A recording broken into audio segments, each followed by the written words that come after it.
Go and open your refrigerator and look at the bottom shelf, not the front, the back of the bottom shelf and the drawer under it. There is a bag of salad in there that has gone to liquid at one corner. There is half a bunch of coriander you bought for one recipe. There is a block of cheese with a hard, translucent edge, a tub of something you cannot identify, and at least one thing you are going to move to the counter, look at properly, and put in the bin. None of that was carelessness. You bought all of it on purpose, on a Sunday, with a plan. That is the part I want you to sit with, because the standard explanation for food waste is that people are careless or greedy, and I do not think that survives contact with an actual kitchen. You were not careless. You went to a shop once for the whole week, and to do that, you had to predict what you would want to eat on Thursday. And on Thursday, you did not want that because on Sunday, you were not tired, and on Thursday, you were. The waste is not a character flaw. It is the arithmetic of forecasting 7 days of appetite in one trip. I spent 4 years in Japan learning a trade, living in an ordinary household in an ordinary town, and the refrigerator in that house was smaller than the one in my parents' garage. Not a bar fridge, just small. 2 people used it, plus me, and almost nothing was ever thrown away. Someone went to the shops nearly every single day, on foot. They came back carrying what they had bought in one hand. For my first 6 months, I thought this was inefficient. I had grown up with the idea that the big shop is the smart shop. Fewer trips, bulk prices, less time. Then I did the arithmetic on what my family actually threw out, and I have not thought about it the same way since. So today, I am going to walk you through the 10 things that get bought daily in a Japanese household. Why buying small and often turns out to be cheaper rather than more expensive, and what would actually have to change in your week to do a version of it. Stay to number 10. It is not food at all. It is the thing that makes the other 9 possible. It costs almost nothing, and it is the only one I would tell you to start with. Number 1. Fish for tonight. Fish is bought on the day it is eaten, not for the week, not portioned into freezer bags. Tonight.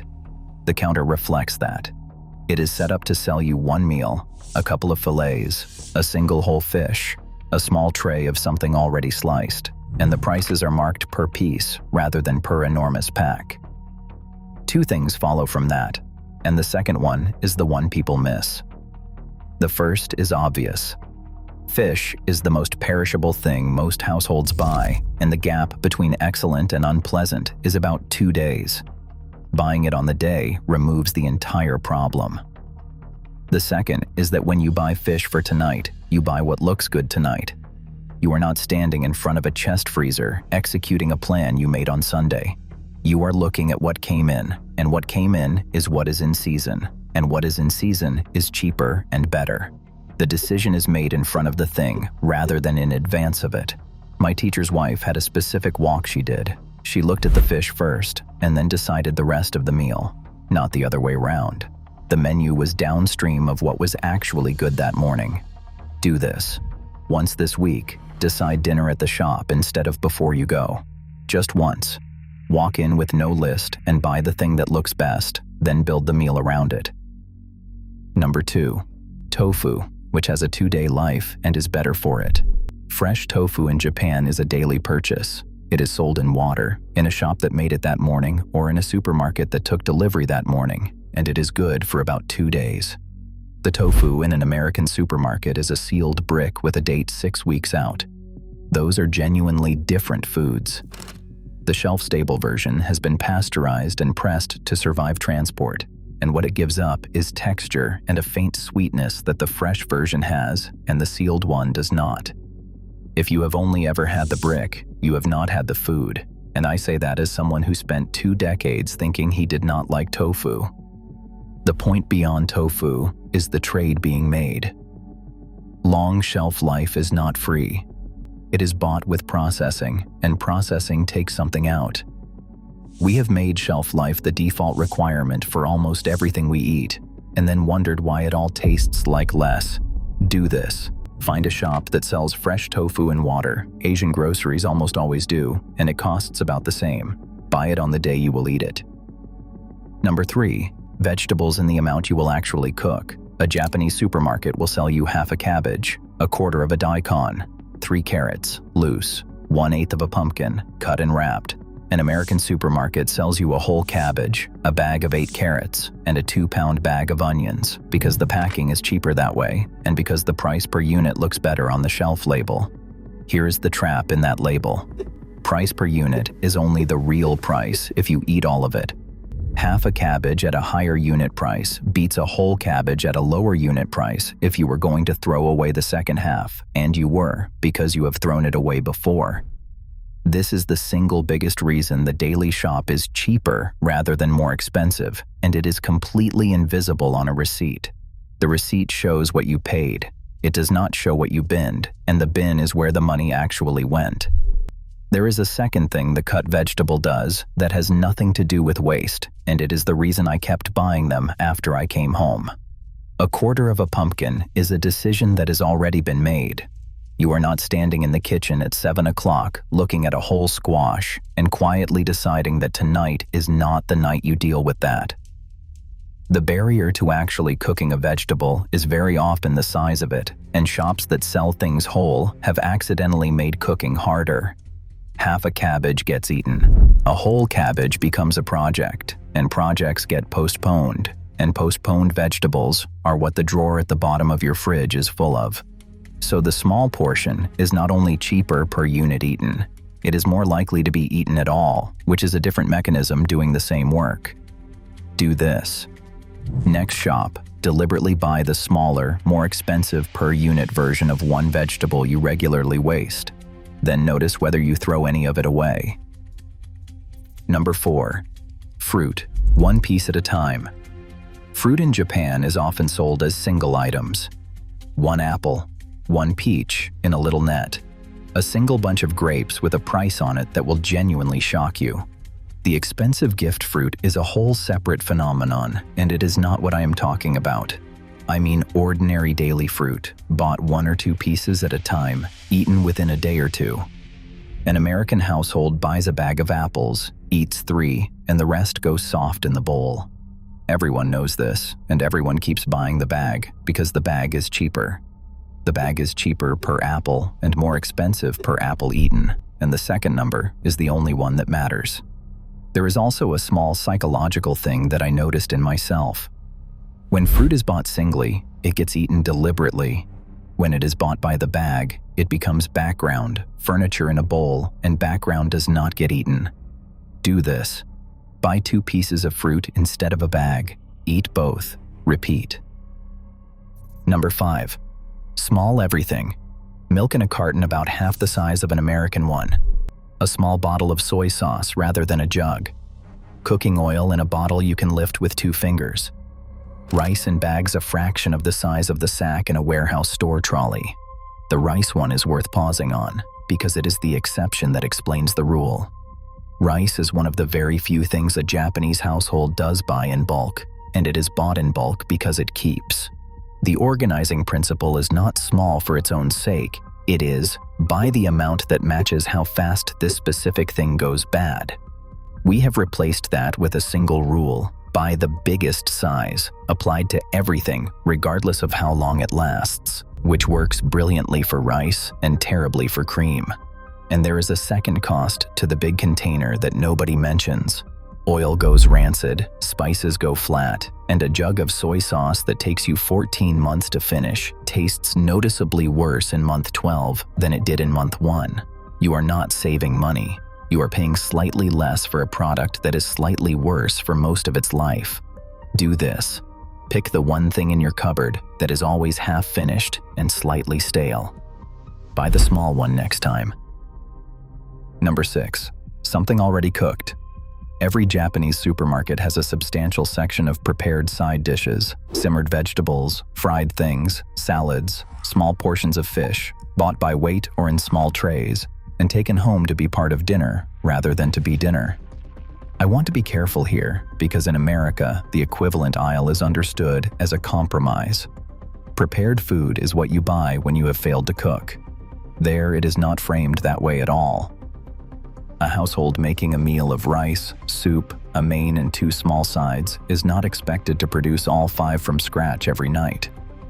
2 of them come from the shop, and nobody thinks anything of it, and the meal is still a proper meal. That reframing is worth more than any technique in this video.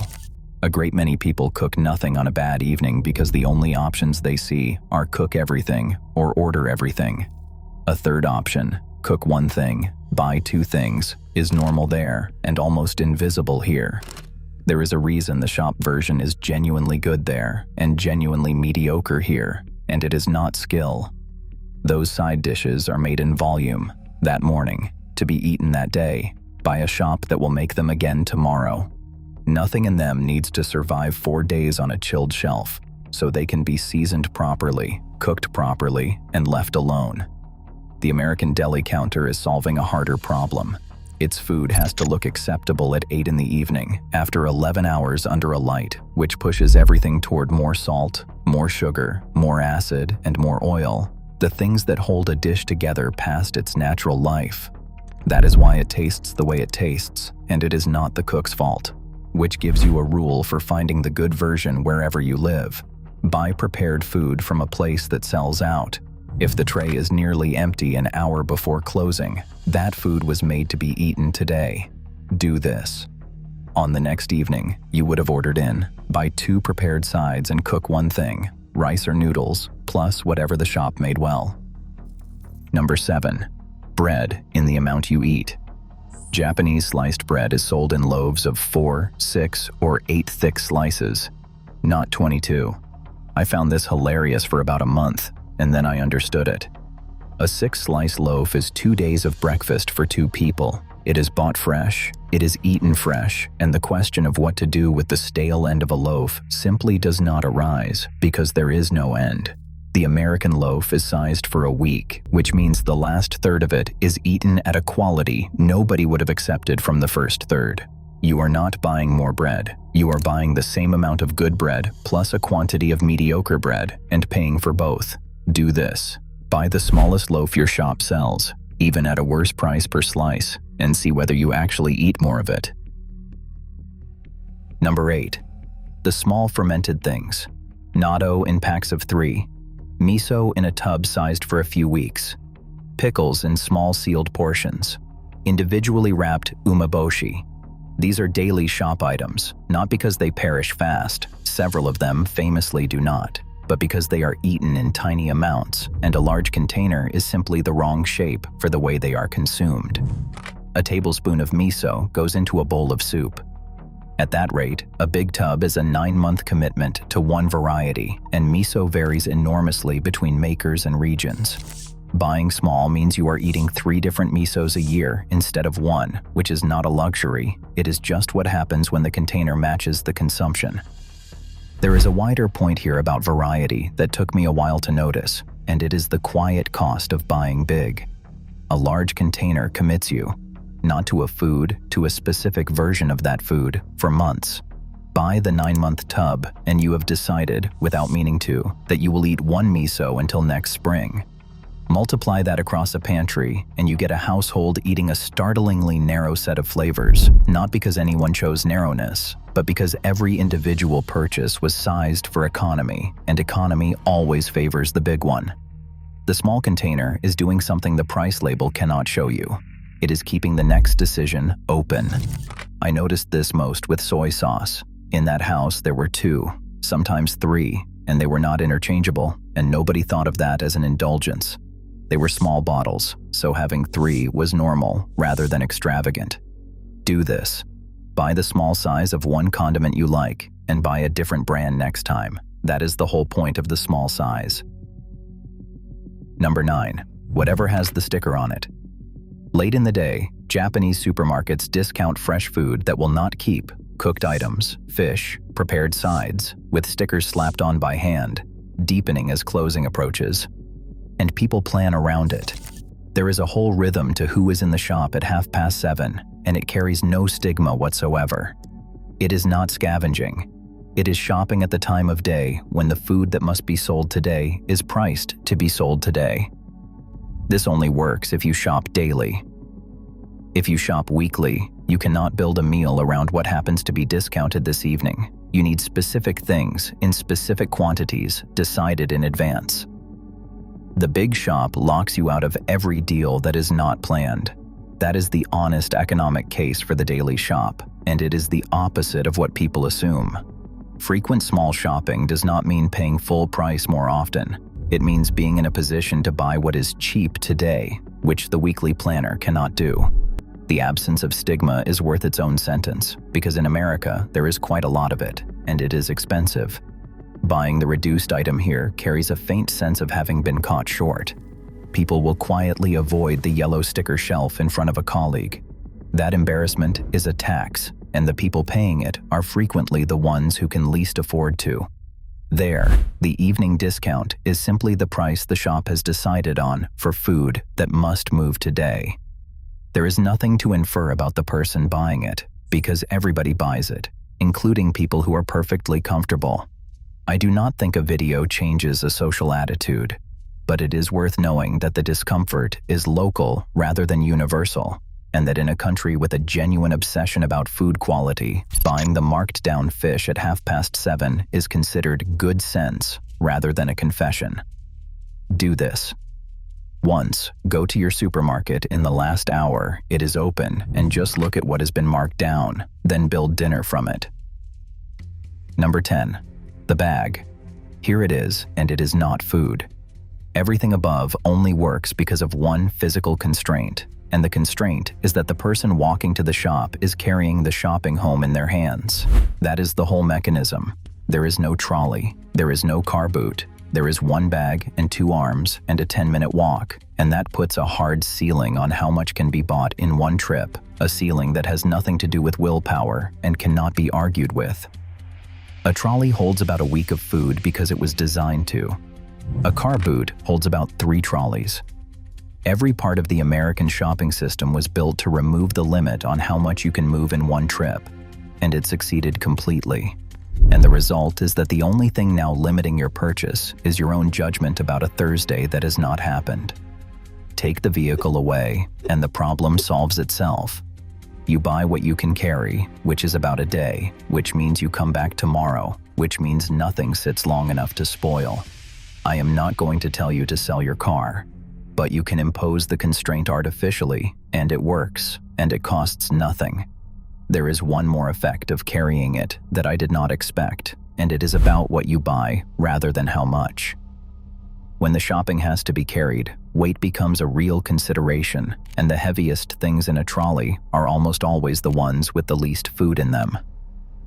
Bottled drinks, multi-packs of soda, enormous jars, bulk packaging. So a person shopping on foot is quietly steered away from exactly the category most nutrition advice spends its time arguing about, and the steering is done by their arms rather than by any decision they had to make. Nobody in that house was resisting soft drinks. They just were not going to carry them 9 minutes uphill twice a week for no reason. That is the pattern in this whole video, honestly. Almost none of it is discipline. It is a set of physical arrangements that make the good outcome the easy one. And once you see that, the question stops being how to be better and starts being which arrangement to change. Do this. Once a week, do a shop with one bag, on foot or not, and buy only what fits. No trolley, no basket you can rest on your hip. One bag in your hand, and when it is full, you are done. So, 10 things. Fish for tonight. Fresh tofu, vegetables in the amount you will cook, fruit by the piece, small containers that match how fast the thing goes bad, 2 sides from the shop and 1 thing cooked, bread in the amount you eat, condiments in the size you use, whatever is marked down tonight, and a bag with a limit. I will say the honest part before I finish, because this video would be dishonest without it. Most of this is infrastructure, not virtue. That household could shop daily because there were 3 food shops within a 9-minute walk. If you live somewhere where the nearest supermarket is a 15-minute drive, shopping daily is not a habit you have failed to adopt. It is a physical impossibility, and no amount of intention fixes it. American towns were built around the weekly car trip, and the weekly car trip is what they support. So take the parts that survive the translation. Buy smaller sizes, even when the unit price looks worse. Decide dinner in front of the food rather than 4 days before. Do one small shop midweek instead of one enormous one. And once in a while, carry it home in one hand and let the bag do the deciding. The refrigerator in that house was small because it did not need to be big. That is the whole thing, and it is worth about a third of a grocery bill. Now tell me the number. Out of those 10, which one is your kitchen breaking worst? Just the number in the comments. I would put money on 3, because half a cabbage is the single most thrown away object in the Western world, and the bag of carrots is not far behind. And if this landed, send it to whoever in your house does the shopping. They already suspect all of this. Next time I'm going to show you the 10 things that happen at an ordinary Japanese meal that essentially never happen at an American one, including why the food arrives in several small bowls rather than on one big plate, and what that single change does to how much a person eats without anybody deciding to eat less. Nobody in that house was ever on a diet, and the portions were smaller by a wide margin, and the control was not willpower. It was the crockery. Until then, buy for tonight, not for Thursday.